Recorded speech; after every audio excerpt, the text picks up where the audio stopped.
코 성형이 사실 제가 전문을 하고 있긴 하지만 가장 도전하기 어렵고 성공하기 어려운 또 분야가 아닌가 생각합니다. 그래서 코 성형 부작용은 좀 심각한 것들이 많아요. 사실은 뭐 모양적으로 문제가 되는 경우도 있지만 코막힘, 코 성형 이후에 발생한 코막힘에 대해서 사실 저한테는 그게 제일 많이 오시는 것 같긴 해요. 막 울면서 들어오시거든요. 나는 코가 너무 막혀서 잠을 못 자겠다, 두통이 너무 심하다. 사실 좋은 병원을 고르는 팁은 한 자리에서 오래 하고 있는 병원이 아무래도 저는 신뢰가 가지 않을까.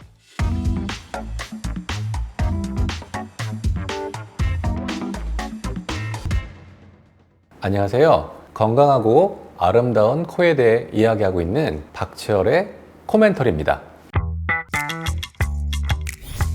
성형 부위에 있어서 가장 사실은 그야말로 컴플레인이 많고 부작용이 많은 부위가 코죠. 코. 얼굴의 센터고 가장 중심이기 때문에 가장 보이는 곳이고, 코 모양을 위해서 전체적 얼굴의 이미지라든지 입체감, 볼륨이 결정이 되기 때문에 코 모양이 굉장히 중요한데, 코 성형은 사실 되게 복잡한 테크닉과 해부학적인 이해와 생리학적인 이해, 이런 것이 바탕이 된 상태에서 또 엄청 수많은 수술 경험과 노하우들이 있어야 비로소 좋은 결과들을 낼 수 있는 부위라서, 코 성형이 사실 제가 전문을 하고 있긴 하지만 가장 도전하기 어렵고 성공하기 어려운 또 분야가 아닌가 생각합니다. 그래서 코 성형 부작용은 좀 심각한 것들이 많아요. 구축이라고 보통 얘기하죠. 마이클 잭슨이라는 유명한 팝 가수분 계셨잖아요. 그분이 코 성형을 여러 번 하시면서 코가 점점 이렇게 들리면서 찌그러지고, 코가 점점 이렇게 하늘을 보는 경우도 있고, 또 피부가 괴사돼서 코가 정말 이렇게 망가져서 오시는 분도 있고, 사실 제가 아는 지인의 부인분은 수술을 잘못 받아서 극단적인 선택을 하셨던 케이스도 있어요.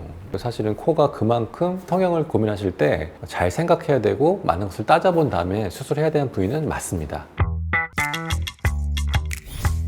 사실 저도 코 성형한 지가 벌써 15년, 20년 되다 보니까 많은 분들을 경험했는데, 결국 이제 모양이 너무 변형이 돼서 오신 분이 많죠. 최근에 기억나는 케이스는 젊은 여성분인데 아주 예뻐요. 예쁘고 얼굴이 조그마시고, 근데 이제 코 수술을 처음에 실리콘을 넣었다가 부작이 나서 빼면서 점점 구축이 된다. 코가 점점 이렇게 들리고 찌그러지는, 나중에 이제 얼굴을 보면 콧구멍 두 개밖에 안 보여요. 우리가 이렇게 빈 캔을 이렇게 대충 이렇게 찌부려서 이렇게 버리면 이렇게 되잖아요. 그것처럼 코가 점점 찌부러지고 이렇게 들리는 코를 갖고 오셨는데, 너무 예쁜 얼굴에 너무 안타깝더라고요. 그래서 어떻게 했냐면, 저희 병원이 줄기세포를 다루거든요. 구축코, 코가 아주 이렇게 뭉그러지고 딱딱해지고 들린 구축코 교정하려면 그 교정의 핵심은 이 피부가 이렇게 좀 늘어나줘야 되거든요. 아무리 모양을 잡아도 피부가 딱딱하고 늘어나지 않으면 모양이 완성이 되지 않아서, 그래서 제가 이제 줄기세포 치료를 보통 2번에서 3번 정도는 하고 들어가거든요. 그래서 최대한 수술 몇 달 전부터 이제 피부를 좀 재생시키고 식약에서 말랑말랑하고 좀 이렇게 늘어날 수 있게 좀 만들어 놓은 상태에서 수술을 들어갔었어요. 그래서 본인 자가 연골로 최대한 코끝을 늘리고 펴주고, 그리고 찌그러진 피부들을 다 펴주고 해서 만들어냈던 케이스가 기억이 나고, 그래서 한 달쯤 지나서 딱 봤는데 얼굴이 완전히 달라졌어요. 그래서 너무 지금 예뻐졌어요. 원래 그 미모를 되찾으셔서 지금 좀 행복해 하시고, 근데 그분이 기억나게 남자친구분이 되게 반대하셨거든요. 줄기세포 같은 거 효과 하나도 없고 이런 코는 어렵다라고 이렇게 되게 좀 비관적인 얘기를 좀, 왜냐면 그 저한테 오시기 전에 한 4-5번 정도 수술을 실패하셨던 경험도 있고 하셔서 계속 그런 불안함을 좀 말씀하셨었는데,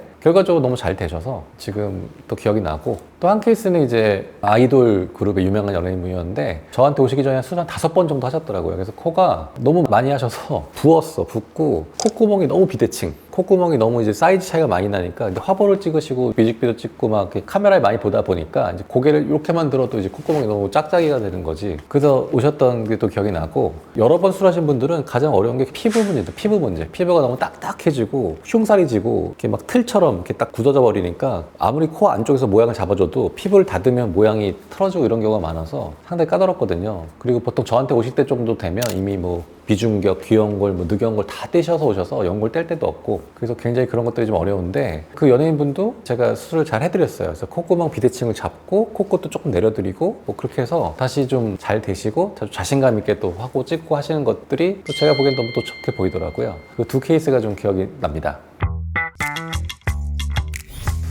사실은 이제 저한테 오실 때면 2-3번, 3-4번씩 실패하셨기 때문에 처음 어디서부터 실패했는지는 정확하지는 알 수는 없는데, 보통 첫 번째는 아무래도 그분의 코 모양과 살성을 고려하지 않고 그냥 천편일률적으로 뭐 실리콘 넣고 뭐 연골 뭐 이렇게 그냥 쉽게 공장처럼 하는 병들 많잖아요. 그런 데서 쉽게 하셨다가 내 살성은 그게 아닌데, 그리고 내 코 모양은 좀 특별히 고민해야 되는 포인트들이 여러 가지가 있는데 그 포인트들을 충분히 고민해서 계획을 짜지 않고 좀 경험이 많지 않은 선생님들이 하셨을 경우에 문제가 좀 많이 생깁니다. 두 번째는 또 욕심이죠. 그 고객분들이 했는데 난 이 정도 코를 원하는데 이렇게 안 되나 해서 또 욕심에 조금씩 더 하고, 또 그리고 그런 얘기 자꾸 하는데요. 야, 한 번에 끝나는 건 없어. 뭐 두 번, 세 번 해야 모양이 완성인데, 뭐 이렇게 잘못된 코 성형을 한 번에 끝내야죠. 두 번, 세 번 하면 안 되는데 자꾸 열수록 혈액순환도 떨어지고 오히려 모양이 산으로 가는 경우도 있는데 자꾸 욕심을 내시면서 더 열다가 결국 문제가 커지시는 분도 있습니다. 사실 다 어렵죠. 저는 코 성형이 다 어렵다 생각합니다. 왜냐면 단 한 명도 똑같은 코 모양이 없고 다 조금씩 각도도 다르고 갖고 있는 피부 살성과 피부 두께, 높낮이, 뭐 휜코, 매부리 다 다르기 때문에 한 분 한 분한테 정말 맞춤 정장 입듯이 맞춤 디자인을 해서 접근해야 되기 때문에 쉽게 들어가는 케이스는 사실 없어요. 열심히 해야 되고 그렇게 해도 뭐 만족도가 떨어질 수도 있는데, 그래서 저는 모든 케이스가 다 사실은 쉽지 않다, 열심히 해야 된다 생각하고, 특히 좀 어려운 케이스는 사실 동양인들은 보통 특히 여성분들 코가 굉장히 작고 낮고 짧은 분들이 있어요. 심지어 거기다 피부도 하얗고 얇다. 그런 분들은 굉장히 조심해서 해야 됩니다. 피부가 감당할 수 있는 범위까지만 늘리고 높이고 또 내려줘야 되는데 그것을 너무 욕심을 내서 과하게 하다 보면 피부가 못 버티고 혈액순환이 좋지 않으면서 구축이 되거나 실리콘이나 보형물 부작용이 오시는 경우를 좀 많이 보기 때문에 그런 분들은 함부로 하시면 안 될 것 같아요. 두 번째 케이스를 좀 생각해 보자면 휜코 교정인데, 사실 휜코도 유형이 되게 많거든요. 다 똑같이 휘어 있는 게 아닙니다. 축 자체가 이렇게 아주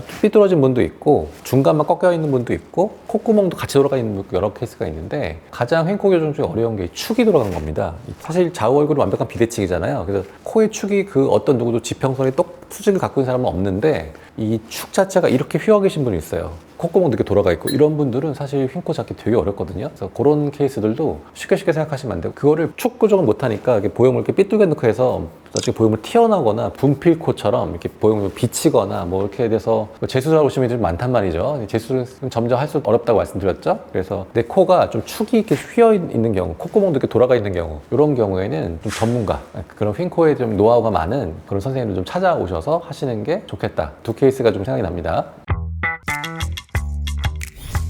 사실 코 성형하면서 가장 어려운 게 이 보형물인 것 같아요. 예전에는 실리콘 보형물을 정말 코끝까지 다 넣었어요. 코끝까지 이렇게 기역자라든지 일자라든지 해서 보형물을 빼면 코가 아예 없어질 정도로 보형물 위주로 코 성형을 했는데, 그러면 거의 뭐 절반 정도는 코 모양에 문제가 생기면서, 그래서 아마 예전에는 코 성형 한 번에 못 끝난다, 10년 지나면 한 번씩 더 해야 된다, 이런 얘기가 나오는 이유도 실리콘 보형물을 쓰시면서 그런 얘기 나왔던 것 같은데, 일단 코끝 같은 경우에 저는 실리콘을 쓰지 않습니다. 이 말랑말랑한 코끝 이 부분은 저의 원칙은 절대적으로 자가 연골을 써야 된다. 자가 연골, 자기의 연골. 보통 뭐 귀연골이나 비중경 연골, 늑연골 이런 거 얘기하죠. 만약에 그게 너무 부족할 경우에는, 재수술을 하시는 분들이 좀 부족한 경우가 있거든요. 그런 경우에는 기증 연골도 쓰는 경우가 종종 있습니다. 사람 연골까지는 괜찮은데 인공적으로 만든 거 있죠. 뭐 실리콘이든 고어텍스든 메쉬 소재도 많이 쓰신 것 같은데 그것이든, 그다음 매드포라는 것도 쓰고, 뭔가 이렇게 만들어서 쓰는 포린 바디죠, 일종의. 그거는 코끝에 쓰시면 저는 절대 안 된다고 생각을 해요. 쓰시면 뭐 살성이 좋으신 분들은 버티는 분도 있는데 보통은 코에 문제가 생깁니다. 그래서 코끝 같은 경우에 보통 자가 연골을 쓰시는 게 맞고,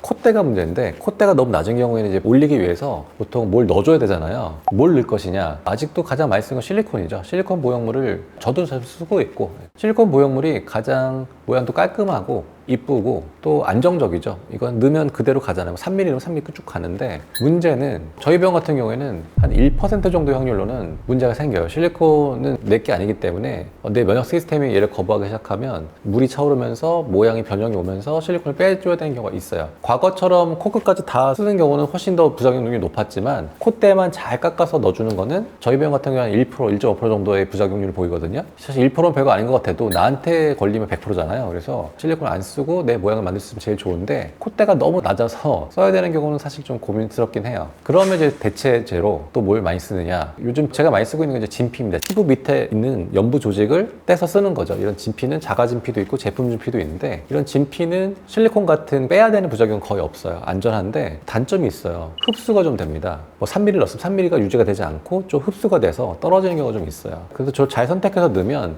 보통 최소 50%에서 60% 정도는 남기 때문에 아예 뭐 빵이 되는 건 아닌데, 이런 진피 보형물의 단점은 흡수율이 좀 될 수 있다는 거. 그리고 보통 실리콘보다는 가격이 좀 나갑니다. 그리고 자가 늑연고를 떼서 연고를 이제 콧대에 넣는 경우도 있는데, 이제 이거는 보통 이제 또 두 가지 테크닉이 있습니다. 연고를 잘 깎아서 넣어주는 경우가 있고, 연고를 이렇게 아주 잘게 다져서 뒤에 있는 파샤라고 하는 얇은 근막을 떼서 그걸 감싸서 김밥처럼 말아서 넣어주는 경우도 있는데, 장점은 실리콘처럼 빼는 일은 거의 없는데 마찬가지로 흡수가 될 수 있고, 또 늑연고는 와핑이라고 휘는 경우가 있고, 원래 늑연고 이렇게 휘어 있잖아요. 그러니까 이렇게 휘는 경우가 좀 있어서 사실 또 장단이 있습니다. 그래서 보형물을 쓸 때는 최우선할 거는 일단 보형물이 필요한지 안 필요한지를 먼저 봐야 되고, 저는 가급적이면 실리콘 보형물이라든지 이런 보형물 안 쓰고 하는 걸 선호하는 편인데, 써야 되면 또 이제 선택권을 드리는 편입니다. 실리콘을 쓰실지 아니면 진피나 이런 뭐 연고를 쓰실지 선택권을 드리는데, 그 분의 피부의 두께라든지 피부의 살성을 봐서 잘 버틸 수 있는 피부인지도 잘 봐줘야 되고, 모양도 잘 봐야 되고요. 꼭 필요한지 이런 것들을 잘 해보고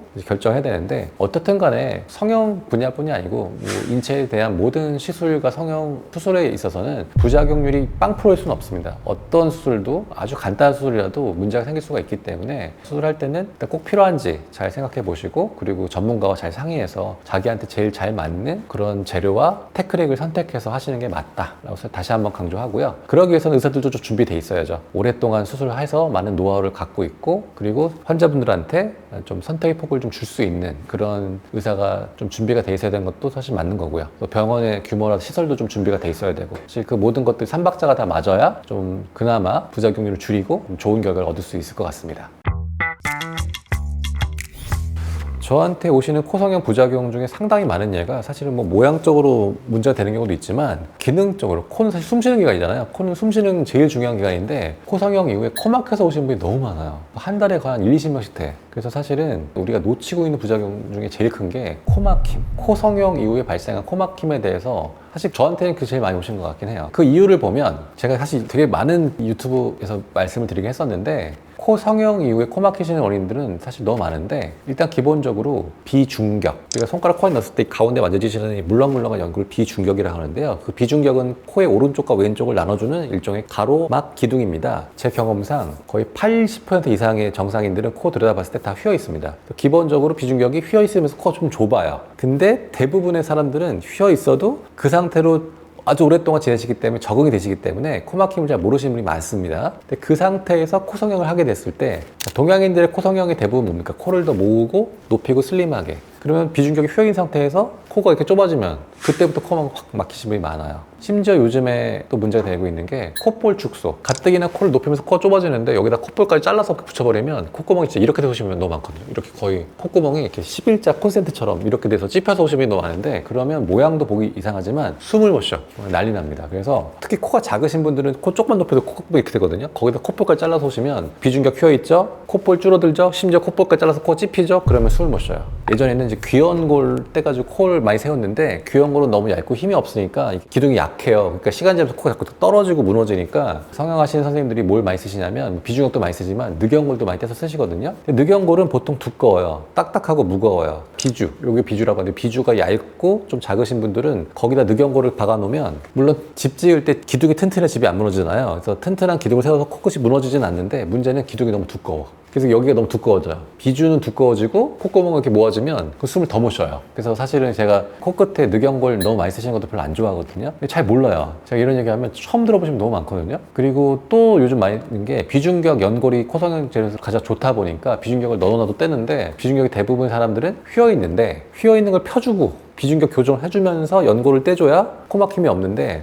이걸 안 피고 연골만 띡 떼요. 사실 연골을 너무 무리하게 떼면 비중격이 더 무너지거든요. 그래서 코 안을 들여다봤는데 비중격이 아예 이렇게 무너져가지고 코 바깥쪽 벽에 붙어서 오시는 분도 있어요. 그 성형하고 나서 비중격 연골 너무 무리하게 떼면서 비중격이 더 꺾여서 코가 막혀서 오신 분도 있고, 비주가 너무 두꺼워지거나 콧구멍이 너무 찝혀서 오시는 분들, 이런 분들이 되게 많아요. 막 울면서 들어오시거든요. 난 코가 너무 막혀서 잠을 못 자겠다, 두통이 너무 심하다, 너무 괴로운데 수술했던 병원 갔더니 이비인후과 가라고 그런다. 그래서 검색해서 선생님이 유망 같아서 왔다, 이런 환자분들 너무 많거든요. 한 달에 아까 말씀드렸듯이 수십 명씩 오시는데, 오늘 유튜브 카메라 킨 김에 이거 다시 한번 강조합니다. 코 모양이 이상해서 부작용 오시는 경우보다 그냥 코는 겉에는 멀쩡해 보이는데 코 막혀서 오시면 사실 더 많은 것 같아요.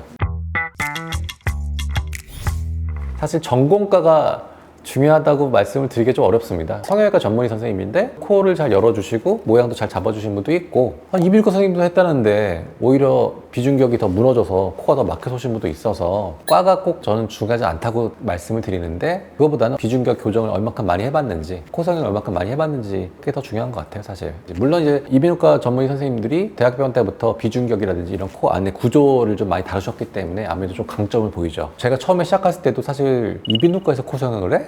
이비인후과 선생님 문 코 성형? 이렇게 얘기하시는 분이 지금도 좀 있고 예전에 더 많았죠. 왜냐면 사람들 인식에 이비인후과는 코 안에만 하는 거고 코 겉의 모양은 성형외과에서 하는 거 이렇게 이분법적으로 생각하시는 분이 많았거든요. 근데 그게 벌써 한 20년 전이고 지금 시간이 많이 지나면서 코는 코 안의 구조와 겉의 모양이 하나다. 그래서 코는 숨쉬는 기관이기 때문에 코의 기능, 숨쉬는 기능을 잘 강화하면서 코 모양을 잡는 게 무조건 정답이구나. 이러한 인식들이 이제 조금 많이 생기셔서 이제 이비인후과 전문의 선생님이 코 성형 하시는 거에 대해서 예전보다 확실히 반감이라든지 생소하신 그런 반응을 확실히 좀 덜 하신 것 같긴 해요.